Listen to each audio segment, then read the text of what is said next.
She stands amid the ruins of everything she once possessed: her family, her position, her talents, treasures she never valued when she still had the chance. Some of them she lost because of her own neglect, and others were taken from her no matter how fiercely she tried to hold on.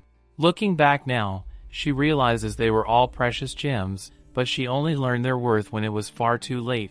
If she could have changed even one moment, she thinks she should never have obeyed that command on the night everything collapsed. Had she resisted, she tells herself, she might have driven a sword through the man now crouched before her. The man grins, his face twisted with a chilling satisfaction, and mocks her, calling her a former knight who cannot even hold a sword correctly. His boot crushes down on her hand, forcing her fingers open. Once, long ago, this same man used to call her a beauty destined to become queen, the greatest honor any woman could attain. He claimed she would bring glory to their family and insisted even her late father would be proud to see her rise so high. But in the present, all that flattery curdles into a sneer. His gaze slides to his foster son, as if silently comparing the promises of the past with the grim reality of now. She knows, bitterly, that none of those hopeful futures had ever come true. They were illusions she clung to like a fool. Desperation breaks through her voice as she demands that everyone believe her every terrible act, every crime, every stain on her name had been orchestrated by him. He is the one who stole her parents' inheritance, squandered it, forced her into becoming queen, and then pinned every accusation upon her shoulders. Every misdeed was his. Every ruin he now pretends to lament was carefully engineered by his own hands. He listens to her outburst in perfect silence, and then a smirk curves across his lips. So she is not entirely foolish after all, he remarks. Yes, he did gain much from her. Their association had been remarkably profitable. And yet, he taunts, she had enjoyed it too: the fine clothes, the place at the pinnacle of the kingdom, the safety of hiding behind her dependable uncle, doing nothing except exactly what she was told. All the beautiful things she possessed, he whispers, were never truly hers. They were borrowed illusions, and now that she is no longer useful, they will be taken back. Her tears fall as his words coil around her like a final verdict. He decides aloud that it is time to end this. Useless things must be disposed of promptly, after all. The blade slips into her abdomen with cold precision. He prefers to keep matters clean. With the deed done, he announces that his visit has ended and turns to leave. She had believed him once, believed he would take her father's place, believed he would protect her. Now, bleeding and collapsing, she recognizes that every promise he ever made was a pathetic lie. Only now, in this broken state, does she truly understand the depth of betrayal. Footsteps approach. Someone steps toward her and asks whether she has called for him. It is the mage. With her fading breath, she tells him she has a favor to ask. She knows he has been researching magic that can restore youth.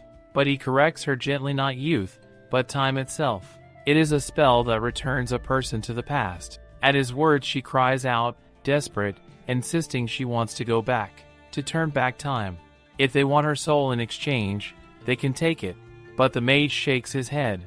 He does not require her soul, he explains, because she is already dying. Such a spell demands a price issued by the world itself, a toll paid in money, in youth, and soul, but she has none of these left to offer.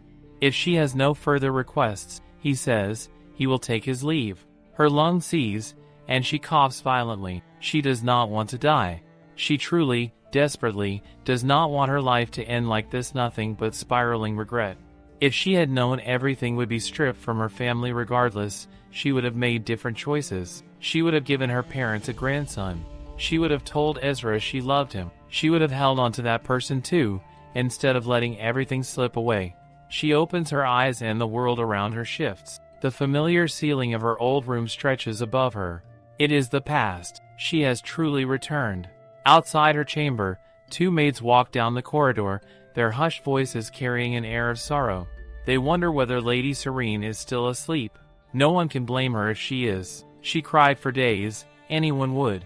One maid's voice trembles as she begins to weep again. How could such tragedy strike a girl barely 20 years old? With young Master Ezra only 13, Lady Serene, as the elder, must now leave the household. What will become of the Count's family? They knock gently, and when Serene permits them to enter, they greet her with a subdued, "Good morning, my lady." Serene turns toward them, her face illuminated not by grief but by a quiet, determined glow.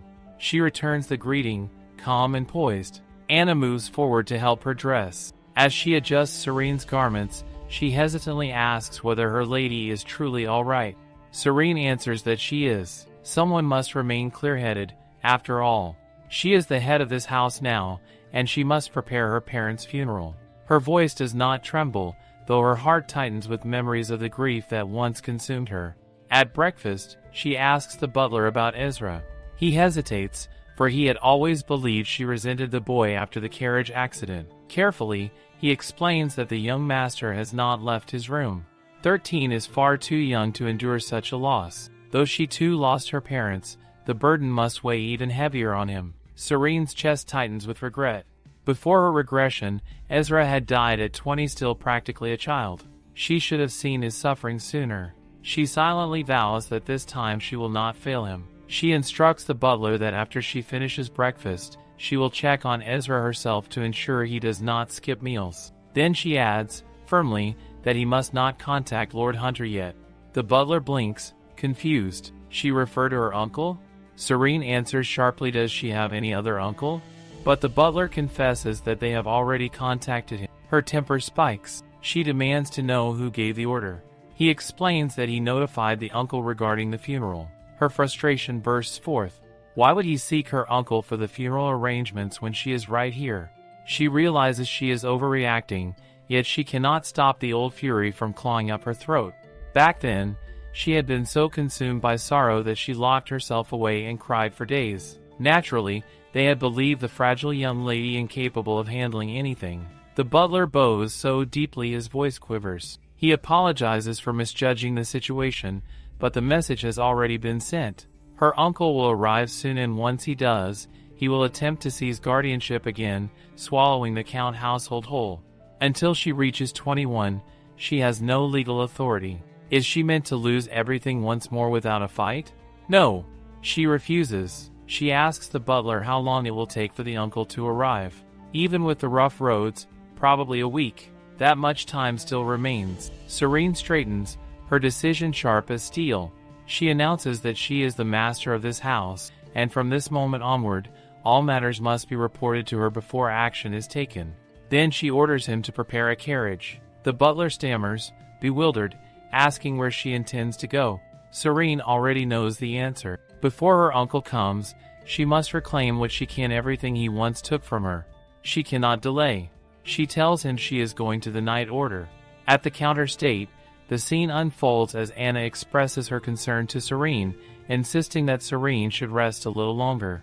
Yet Serene, unwavering, assures Anna that there is no need to worry, she has already rested enough. The horse has been rented, and even the butler had asked whether she planned to travel to the night order and if he should prepare the carriage. But she refuses the carriage. She has once been a knight, and no knight of the night order travels by carriage. She cannot even remember whether the last time she rode a horse was 8 years ago or 9, yet she mounts it with precise familiarity. Even if she is slower than usual, she quietly asks the horse for understanding, and with that, she sets off toward the land of the knights Tanus. According to legend, 5 knights once defeated a dragon and established a kingdom upon that land.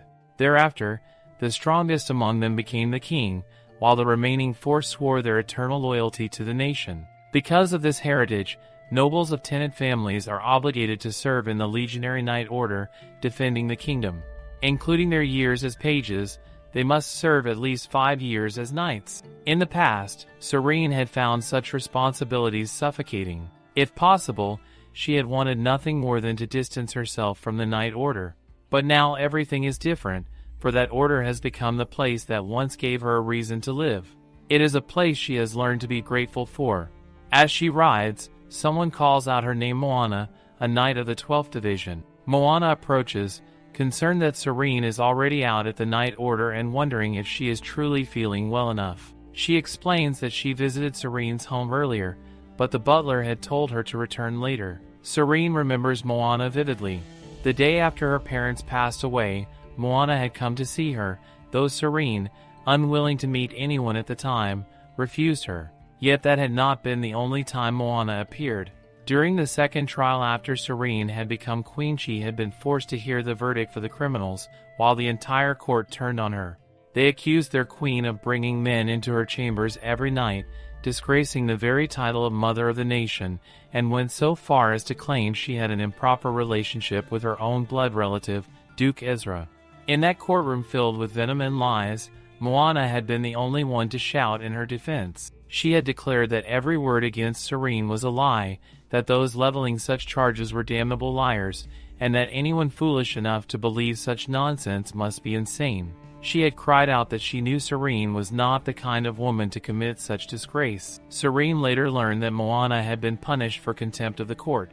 At the time, Serene had been in no position to step forward or speak, and she had never been able to thank her. Back in the present, Serene tells Moana that she is grateful she came. Moana responds without hesitation, believing it only natural. Her friend was grieving, so of course she had to be there. Yet she asks what brings Serene to the Night Order and whether she is here to apply for leave. Serene shakes her head. She won't be taking leave. She has only come to confirm something. And Moana? Moana explains that she thought she should personally deliver some news to the Night Order, though she admits she would never have meddled had she known Serene would return so soon. Before her regression, Moana must have acted on her behalf in many such situations, and Serene, foolishly trusting her uncle, had believed he would resolve everything. Truly, she realizes now, she had been such a fool, especially when she had a friend as loyal as Moana by her side. Serene thanks her once again and asks her to accompany her. Inside the Night Order captain's office, voices drift through the air. Someone remarks that they heard the Count and his wife have passed away.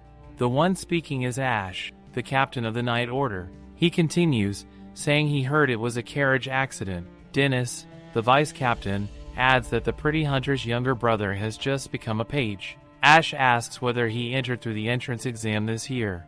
Ezra Hunter, the eldest son of the Hunter Duke, ranked 50th out of 50 and is scheduled to enter next spring. It seems, he notes, that God poured all the talent into Ezra's sister, for she had placed first among 60 and lacked nothing at all. Yet Ash dismisses that notion.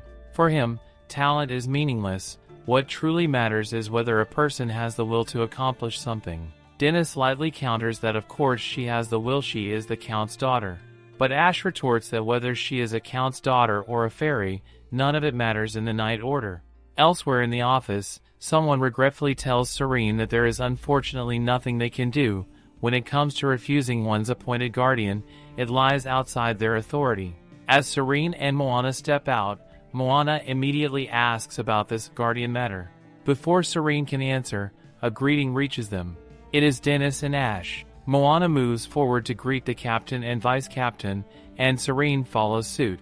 She greets the vice captain politely, then her eyes shift to Ash. When she calls him captain, her expression stiffens into something cold and visibly strained. The reaction is so unexpected that everyone around her is struck speechless. Moana quickly steps in, taking Serene by the arm, insisting that her friend must be exhausted from working since morning and needs immediate rest. Without giving anyone a chance to question, she drags Serene away. Dennis watches them go and asks Ash whether he did something wrong to her. Ash, baffled, insists he did not. He can only stand there, contemplating the bizarre interaction. At a distance, Moana stops and exhales sharply, demanding to know what that expression was for. Serene's greeting had been completely off, so strange that for a moment Moana wondered if she was hallucinating. Serene sighs, admitting she does not know why she reacted that way. She had simply felt unpleasant all of a sudden. Moana is utterly puzzled. Ash is the captain of the Night Order, a prodigy, the youngest master, third in line to the throne, and a duke possessing every quality nobles romanticize. Nearly every woman in high society, including those within the Night Order, has imagined even if only once what it would be like to become the Duchess. So how could Serene possibly dislike him? Serene wonders the same. Why does she feel a vague dislike toward him when originally she hadn't disliked anyone in the Night Order? Yet the sensation earlier had been undeniably unpleasant, especially when he hadn't even greeted them first. Moana watches her closely. Serene seems distant today, speaking even less than usual. Perhaps she is still in shock from her parents' deaths. Moana finally asks what Serene meant earlier about wanting to refuse her guardian. She assumed Serene was referring to her uncle, Sir Hunter. After all, Serene had always been close to him. She is about to speak the truth, but she hesitates. Would anyone believe her if she said she had gone back in time at 29? That she had become queen according to her uncle's grand design? That she had been framed for attempting to kill the prince? And that the same prince whom she had raised had stabbed her under her uncle's orders, and yet she survived? No one would believe such a story. She wouldn't believe it herself. So instead, she settles on a simpler explanation. She tells Moana that she has only 1 year left before officially becoming an adult, and if she leaves things as they are, her uncle will only become annoyed. Moana sighs, interpreting it in her own way. Her cousins must be desperate to come to the capital. For nobles, it is the perfect opportunity to introduce a daughter into society, so surely her uncle must be thrilled. Hearing that, Serene almost forgets Adriana. Back then, she had simply seen Adriana as a cheerful girl, someone who would run to her asking whether she should wear this hat or try that lace decoration, someone who would sulk that it was unfair and that she wanted to live in the capital too, someone who carried an innocent indie, wishing she could have everything Serene had. Serene had never imagined that Adriana's words or actions carried any malice. Now she realizes how foolishly sentimental she had been. Moana notices Serene falling silent again, still unsettled by the loss of her parents. Serene finally speaks. She confesses that she wants to become a knight, specifically a chevalier. The chevalier, the pinnacle of all knights, a title granted only to those who achieve feats of great renown or attain mastery of the blade. Its prestige is unparalleled, though the financial rewards are modest. Thus most nobles are satisfied earning a standard knighthood through the usual path, while only commoners, disinherited nobles, or those wholly devoted to the sword aspire to become chevalier. Or people like her. In her case, everything had been for the sake of protecting someone. Now, she finally understands how naive she had been. Relying on someone else for protection is foolish. She will become the strongest knight so that no one will ever again claim they must protect her. She returns home, where Anna greets her. Serene glances around, startled. The mansion is in disarray. The butler informs her that Lord Hunter will be arriving soon, so he had begun preparing the guest room. Serene turns sharply to him and asks whether she had ever permitted those two to stay in this house. Her voice commands the entire household to freeze. She reminds them that she is the owner of this house. The butler looks confused as she points out that no one would dare bring guests into a house in mourning without her permission, right?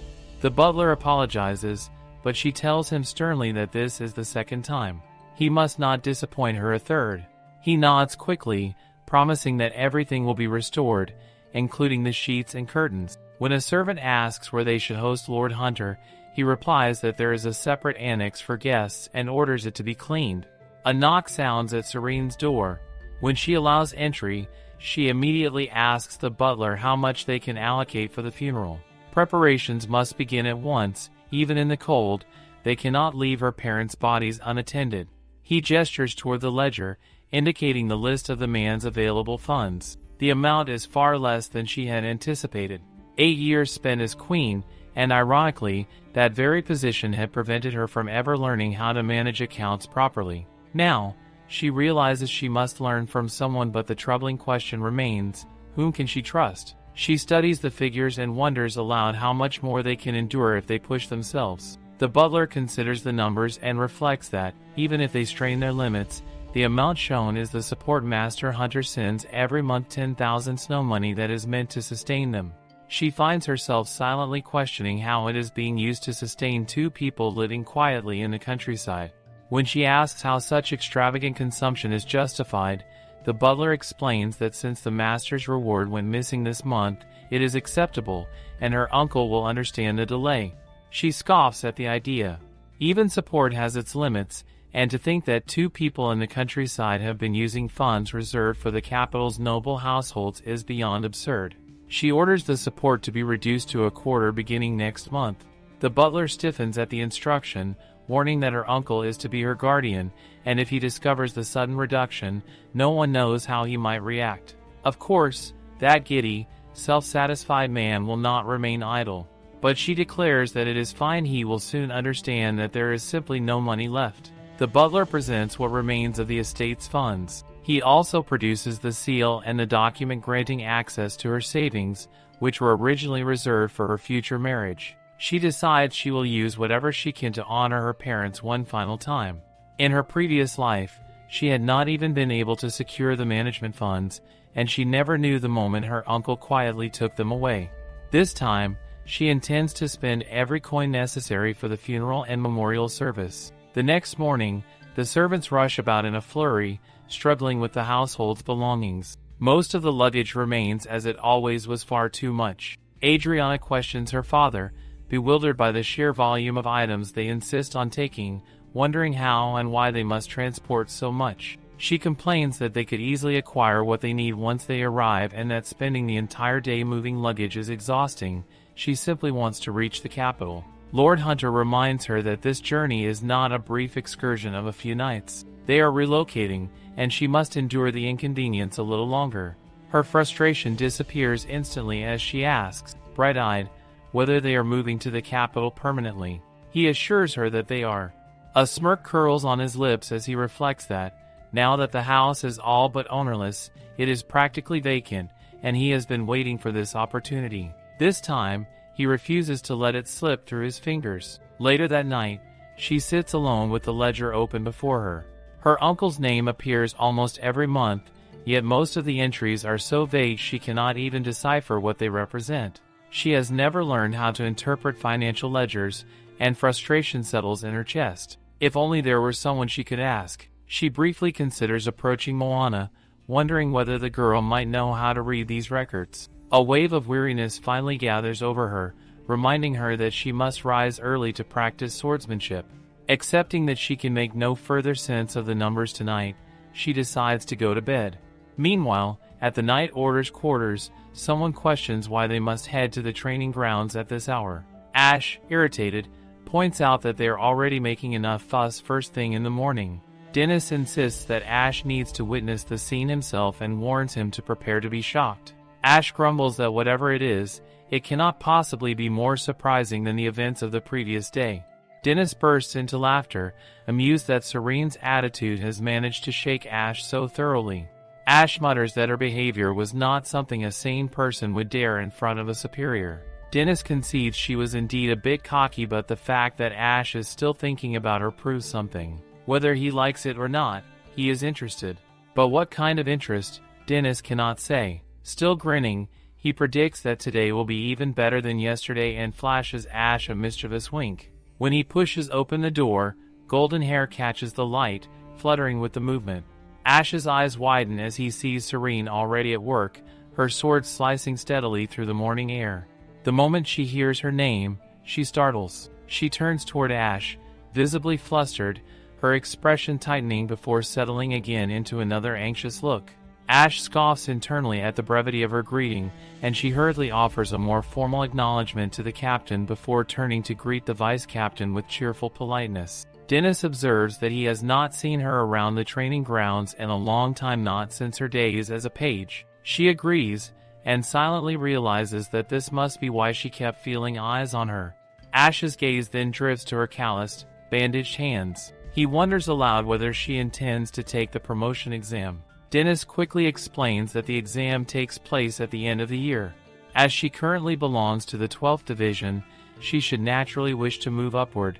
Earning the rank of Chevalier would place her in a higher division, so the idea is perfectly reasonable. She begins to respond, but Dennis cuts in with a congratulatory pat, commending her for the smart decision. The higher one ascends, the larger the salary. She pauses, surprised, and quietly wonders whether the pay truly increases that much. Dennis blinks, caught off guard by the fact that her first concern is salary. He lowers his voice, whispering about Count Herder's financial struggles. At once, murmurs ripple among the surrounding knights. Some whisper that it does not seem like a Lino noble should show such interest in wages unless circumstances were dire.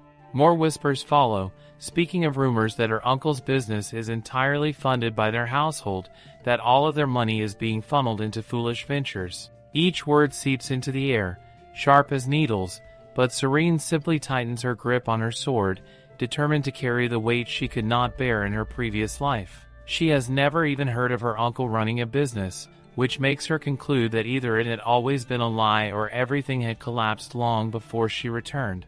Because of that uncertainty, she resolves that she must make him believe there is nothing left to exploit in the Count's family for now.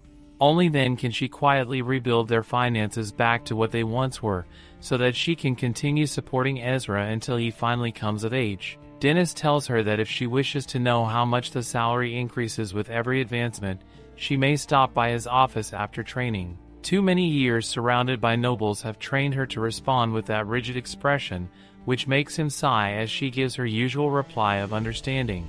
The next evening, she presents herself at his door, announcing that it is her. He gives her permission to enter, yet she finds him still standing motionless in the doorway, which makes her hesitate.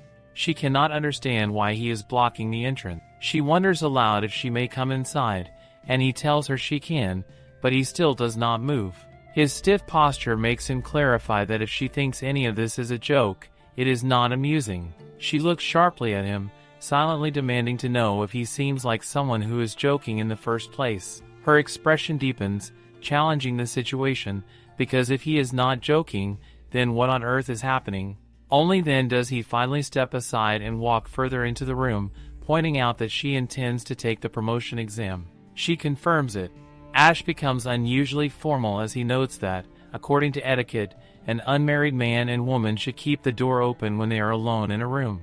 She realizes he is referring to the strict rules she had been raised under in the royal family, rules she still follows almost instinctively. He gestures toward the desk and hands her the application form, explaining that the promotion exams require one to be completed. She thanks him and sits down to fill it out. But halfway through, he calls her name again, his voice slicing through the quiet. Without warning, he asks whether she is afraid of men or afraid of swords. The question immediately makes her twitch, and she freezes, staring at him in open shock, wondering how on earth he could possibly know something so sensitive. Her hand trembles as she grips the pen. She had thought no one would ever notice, but his words make it clear that he already has. Even so, she finishes writing and hands him the completed form.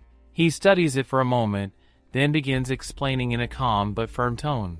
He points first to the wages of Division 12, then to those of Division 11, and finally to the significantly higher earnings of Division 5. She listens with genuine surprise. She never knew salaries fluctuated so drastically between divisions. He continues, informing her of the salary she would receive once she becomes a chevalier. The amount is so enormous, nearly 10 times what she currently earns, that her eyes widen in disbelief. Ash quietly observes her reaction and asks whether the situation at the Hunter Count's household is truly that dire. His question causes her to stare at him suspiciously, wondering what exactly he is planning or trying to understand. Realizing her discomfort, he clears his throat and apologizes, admitting that he may have overstepped. She turns away, insisting that if their business is finished, she will take her leave. But Ash abruptly stands and asks her to wait. He steps closer and questions her again, wanting to know whether she has been avoiding the training grounds because she fears swords. She immediately denies it. He takes another step, watching her closely, and asks the second, more unsettling question whether it is men she is afraid of. The moment he says it, she twitches again, the reaction betraying her long before any words can. Ash moves past her with a steady stride, remarking that he might as well offer her a piece of advice. Under normal circumstances, he would not bother, but as a knight he cannot ignore what he just witnessed. If she flinches that violently while holding her sword, she will injure herself sooner or later. She instantly denies it, insisting that he must have imagined the tremor, refusing to acknowledge what her body betrayed.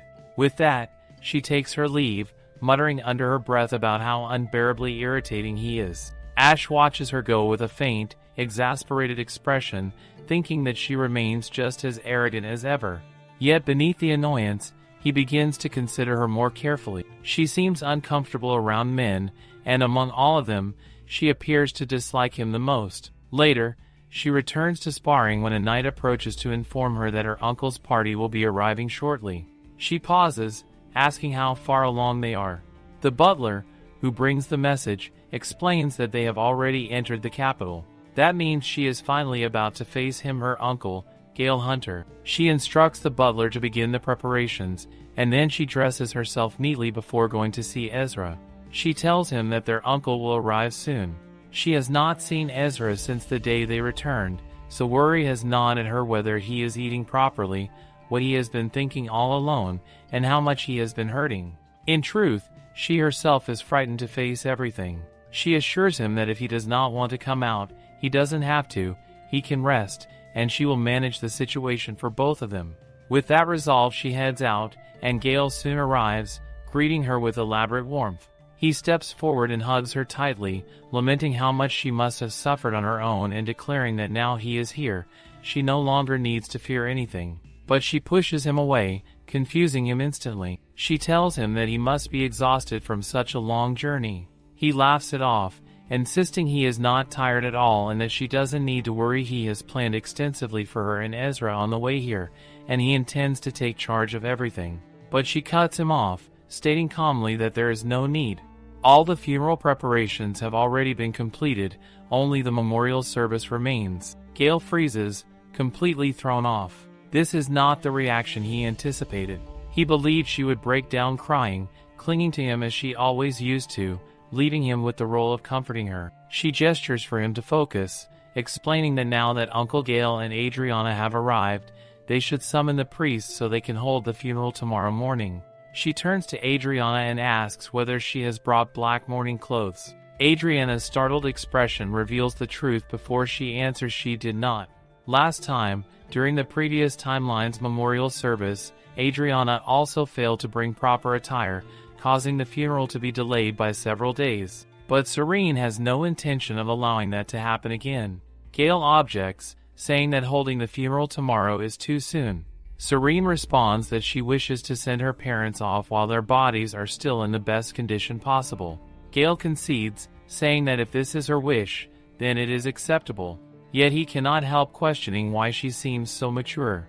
Only last summer she begged him to take them to the newly opened theater. Adriana, too, is surprised. Once Serene comes of age, she intends to leave the Night Order, another decision that feels far too serious for the girl she remembers. She used to behave like a sheltered child, but losing her parents appears to have forced her to grow up overnight. Serene expresses her gratitude to her uncle for understanding her, then instructs the butler to escort both guests. The butler offers to carry their bags. Adriana glances around in confusion, asking where exactly they are being escorted to, and Gale is equally puzzled because the mansion lies in the opposite direction. But Serene pays their confusion no mind, because from this moment onward, the true beginning unfolds. Serene's determined effort to change the future, no matter the cost. Dennis observes that Serene had seemed to be preparing for the promotion exam, yet she has been noticeably absent in recent days. He privately speculates that perhaps she has changed her mind. Maybe the grueling nature of the training finally struck her after being away for so long. Ash, however, finds it difficult to judge, for she never appeared to be the type who would give up so easily. He wonders if her sudden disappearance is connected to that particular incident. Dennis brings the nightly training session to a close, acknowledging the hard work of the nights and preparing to wrap things up. As he does, he suddenly remembers that the memorial service for the Count of Hunter begins today. He asks Ash whether he intends to go, since both of them are expected to attend. At the funeral grounds, people murmur among themselves, astonished by how many lamps illuminate the Count's household. They note the extravagant floral arrangements, the extensive lighting, and even the cost of summoning a priest. Considering the overall scale of the memorial, they speculate that a small fortune must have been spent. Ash quietly wonders whether Serene's recent absence is due to her preparations for this large-scale service. A newcomer arrives, recognizing the knights by their attire and assuming they must be from the Night Order. It is Gale. He approaches and greets them warmly, introducing himself as the uncle. He expresses his gratitude that both the captain and vice captain have come personally. Rumors circulate that the captain is not only the Night King's nephew but also a duke, and Gale inwardly laments that if only Adriana had brought a black dress, he might have managed a proper introduction. He considers it a great honor to receive them and begins hinting that, if the opportunity arises, perhaps there could be further acquaintance. Ash, however, cuts through Gale's attempt at pleasantries by inquiring about the chief mourner. Gale freezes, realizing they must be asking after his nephew. He answers uneasily that Serene is inside. Dennis notes that they should pay their respects to the chief mourner first. Gale anxiously bites his nail, silently regretting not having seized control of the situation earlier. Because the chief mourner is someone else, everyone is naturally flocking toward her instead of to him, leaving him overshadowed. The two knights enter and call out to Serene. She turns, slightly confused to see both of them present, yet quickly regains composure. She expresses gratitude for their attendance. Dennis, observing the surroundings, acknowledges the grandeur of the service. Serene explains that it is the very least she can offer in honor of her parents. Ash is certain that the others understand how she feels, yet a faint unease lingers within her. She expresses her gratitude quietly, which makes Ash think that she must feel terribly uncomfortable around him. At that moment, someone calls out to her again. It is Moana.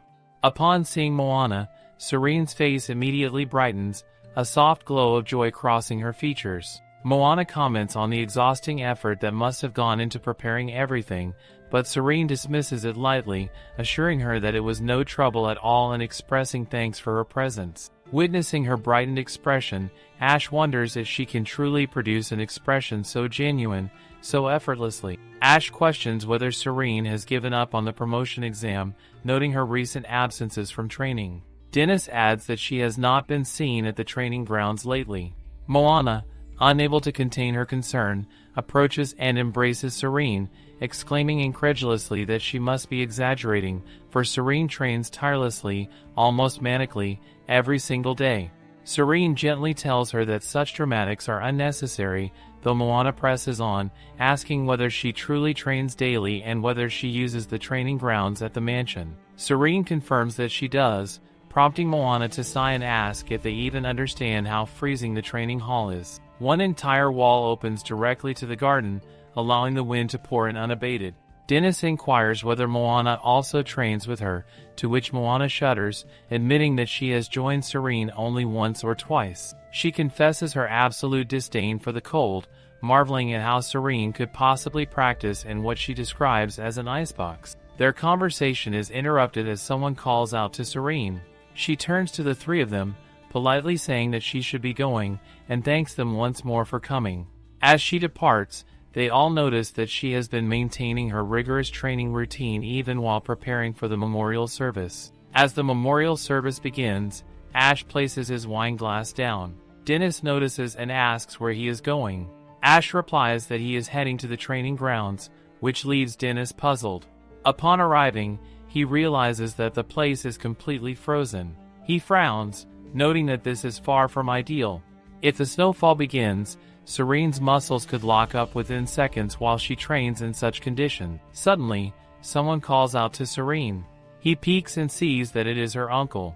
Dennis observes the tension and wonders aloud whether she is trying to banish him and Adriana to the Hunter house. This makes him question her motives. Why would she seek to banish him at all?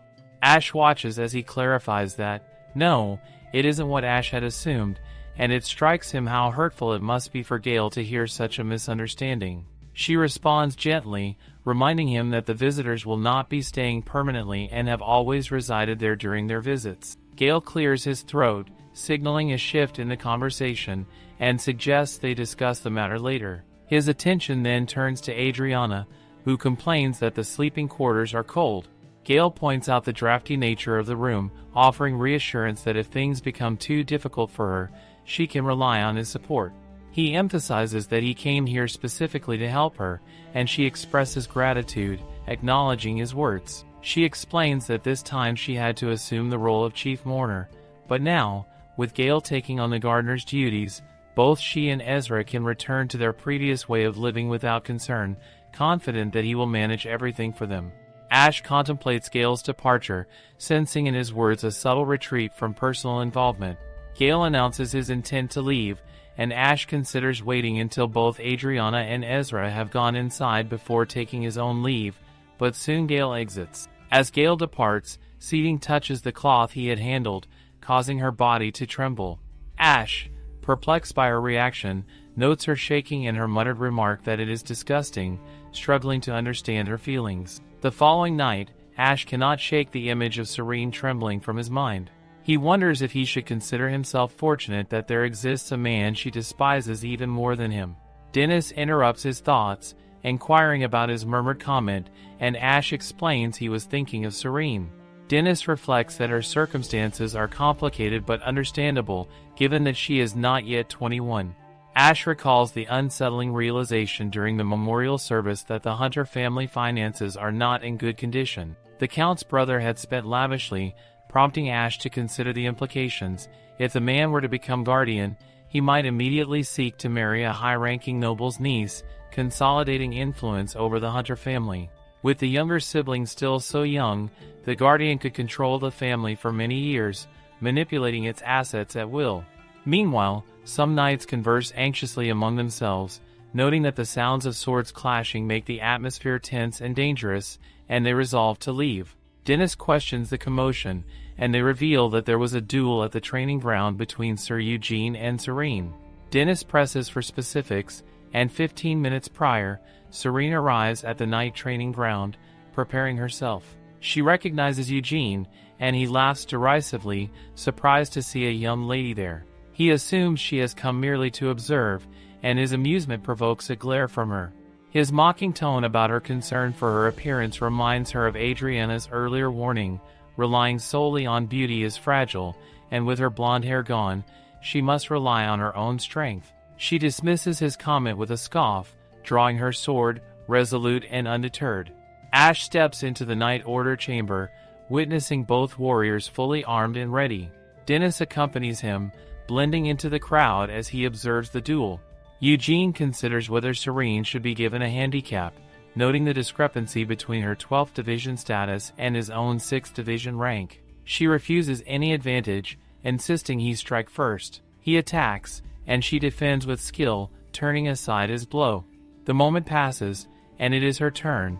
She launches an aggressive counterattack, sword raised high, charging forward with precision and determination. Their swords clash repeatedly, each strike ringing through the training ground as Serene struggles to maintain her footing. She falters and takes a step back, her small frame seemingly no match for Eugene's strength. Whispers ripple through the crowd, noting that with her slight build, there is no way she could win a contest of brute force. Even if she had entered the Night Order with excellent grades, no one had witnessed her training since becoming a knight.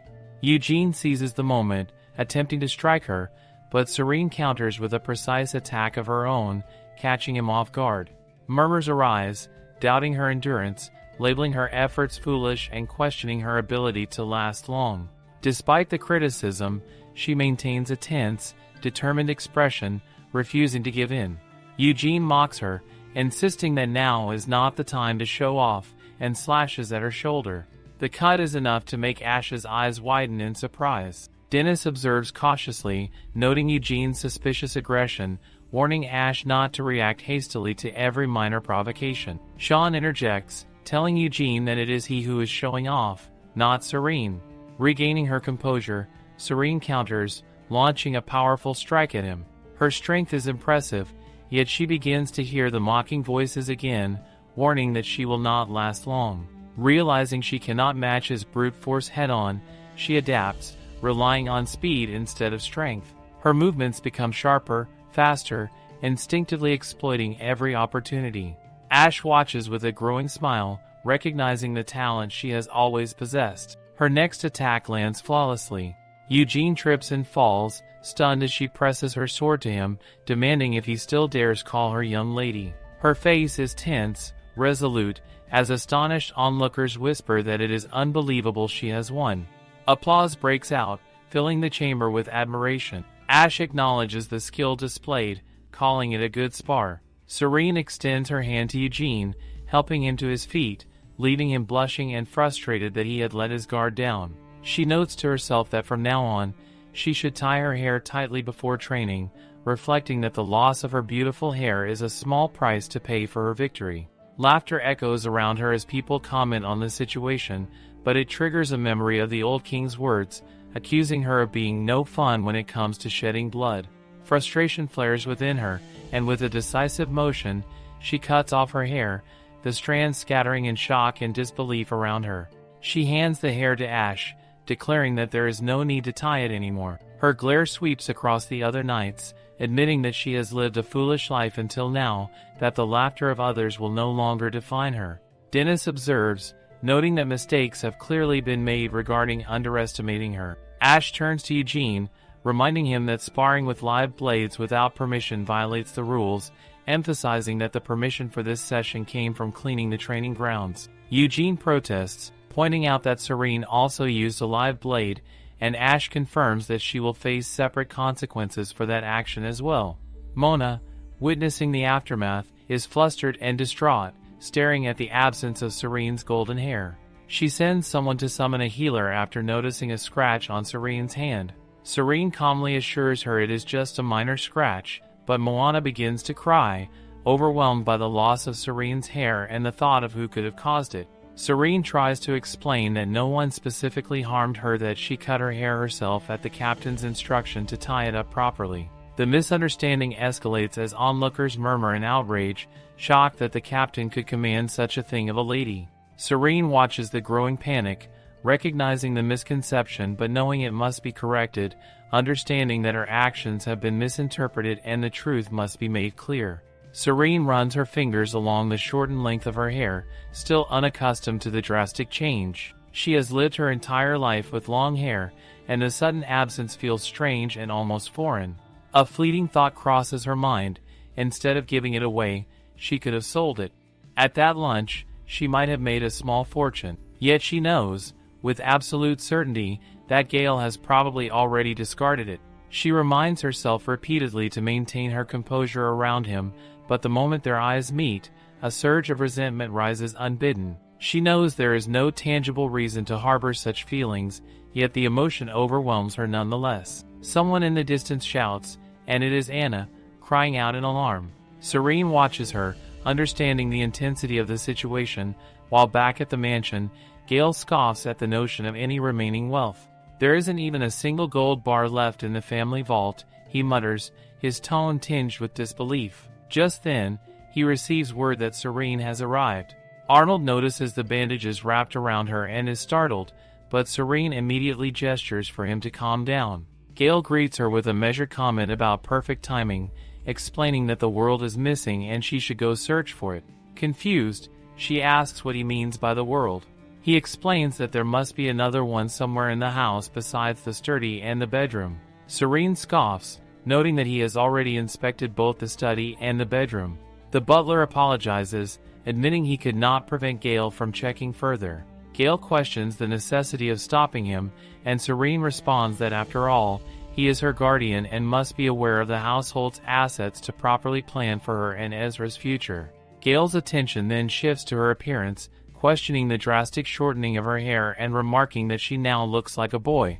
She counters, noting that her hair was long by the knight's standards. He adds pragmatically that she will soon be leaving the Knight Order and getting married, implying that appearance is secondary to her future responsibilities. Serene raises the issue of her marriage fund, but she explains that the funds have already been depleted. She had liquidated all her assets to cover her parents' funeral and memorial, as well as to settle urgent debts, leaving nothing behind. Gale absorbs the information, realizing the weight of the burden she has assumed, while Serene maintains her calm, determined demeanor, unflinching in the face of the financial and emotional strain she has carried alone. He is confused as to why she spent all the money, and he wonders about the debts. She explains that her father had taken out a loan to support Gale's business, and she could not leave the debt under his name, so she cleared it herself. This leaves him utterly bewildered, unsure of what she just said, and questioning whether there was actually debt under his name as well. She admits that she does not know and asks if he had borrowed money from anyone. Gale replies that it is not exactly the case, he just wandered. Serene points out that she only tracked debts under her father's name and wonders if she should check under his name too. He responds that it is unnecessary and, since it is late, she should get some rest. Once he leaves, her eyes flare with anger, silently growling in his direction. Back in Serene's room, Anna moves around her with concern, repeatedly asking if she is truly all right. Serene insists that she is fine and that the treatments have already been completed. Anna worries about her hair, but Serene quickly changes the subject, asking if she could take a bath. Anna reassures her, but cannot resist asking how her hair became so short. Serene briefly laments the situation, then, with a smile, suggests they simply think that the commander cut it off. The scene shifts to Ash. Dennis confronts him, calling him a snatching bandit. Ash asks for clarification on what exactly he supposedly snitched on. Daniels explains that it is, of course, regarding her hair. Ash realizes that Dennis must have picked up some nonsense from somewhere. Dennis continues, saying that there are other rumors as well. One rumor suggests that Ash was involved in the death of the Count and Countess. Ash asserts that there are limits to what can be said, but Dennis brushes it off, insisting that he is merely quoting the rumors. Ash inquires further, and Dennis explains that these rumors began circulating in the palace, with him now taking the lead in spreading them. The first rumor claims that Ash is involved with the Hunter family and that Serene sees him as her mortal enemy. The second rumor paints him as an incurable blonde fetishist who has taken an interest in Serene. Ash is incredulous, asking what kind of rumors these are. Dennis adds that there is a combination version as well. The Knight Commander who allegedly killed the Hunter couple tried to assassinate her when she got close to the truth but only managed to cut her hair and failed. Ash is stunned, pointing out that everyone has completely lost their minds and questioning where these rumors even originated. Dennis suggests that they probably began with the Night Order, but have since spread throughout the palace. Ash asks who told him this. He questions Dennis sharply, asking if he had perhaps molested the palace maids. Dennis makes a confused face, asking why he would do such a thing. Ash points out that one should never mess with the palace maids. Dennis admits that it is true, they actually messed with him. Ash declares that he does whatever he wants, and that it is not his concern. The conversation ends there. Dennis presses the issue, wondering if Ash can simply ignore it, as these rumors are serious. Ash contemplates, suggesting that pretending something actually happened because of a stupid rumor would be even stranger. Over time, such things naturally fade away. Meanwhile, Dennis's gaze falls on someone, noting that a new rumor seems to be starting, observing her shorter hair. They notice that she is training exceptionally well. If she can draw her sword even slightly faster, she could be incredibly formidable. Ash calls out to her, triggering her PTSD. In self-defense, she swings her sword, only to realize that it has been blocked. Ash stands in front of her, watching her exhausted face, and quietly asks if she is truly all right. Serene backs off and apologizes, saying that she is sorry. Ash responds that it is partially his fault for appearing from behind like that, and of course, he had to be so stealthy about it. He asks her to stop by his office before she leaves. She questions why his office, repeating the word in surprise. He explains that they have a rule: real sword duel rules should not be allowed in certain situations. For her information, he adds that Eugenia has been assigned to clean the training grounds alone for a whole month. This makes Serene feel bad for her. Ash notices her expression and asks if there is a problem, to which she quickly replies, "Of course not." Finally, she arrives at his office. The door is already open, but she calls out to him, only to find no one inside. She walks in, assuming he will be there soon. It is the first time since her parish days that she has come to be scolded. Back then, she used to skip training often and was frequently summoned by the commander. She remembers being scolded for relying solely on her talent and not practicing, with warnings that letting the blade of a famous sword rust was a serious mistake. At the time, she thought all that talk about talent was just empty words. But when she hears about talent again later, it feels different, stirring memories. She wonders what that time really meant. It dawns on her that even after becoming queen, someone once spoke to her about talent. The words had resonated, yet she cannot recall who that person was. Finally, Ash appears. He asks if she has been waiting long and explains that he had some business to attend to. Serene looks at him in mild confusion for a moment and reassures him that it is fine, momentarily forgetting that he is now the commander. Ash, now seated, tells her that she has two choices. She has heard that Eugenia is cleaning the training grounds alone for a month and thinks there are two punishments of that caliber. What on earth could they be? He explains that her options are either to marry him or to become engaged to him. She is taken aback and confused. When he adds that engagement is the better option, she is stunned, realizing that she is not even 21. Serene reels at the revelation, struck by the suddenness and gravity of it all. The man in front of her, a duke, insists that if they marry, she would have to relinquish her claim to the title of succession. She protests, saying no, yet he continues, undeterred, suggesting that she return home to consider the matter carefully. Despite her objections, he insists he would like the engagement to be announced before the year concludes. Confusion and disbelief sweep through her as she shouts for him to wait, unable to comprehend what he is proposing. Engagement? The very notion startles her. How could he even suggest it at a time like this? The situation grows heavier in her mind when she recalls the nation's strict royal laws.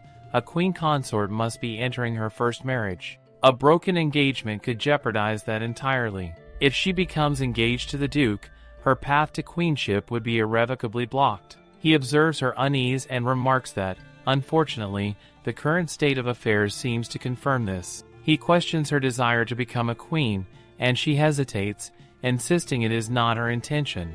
Yet he presses on, noting that His Majesty already has a queen, and the line of succession is occupied, while the prince also maintains a princess consort. Her curiosity bursts forth despite herself.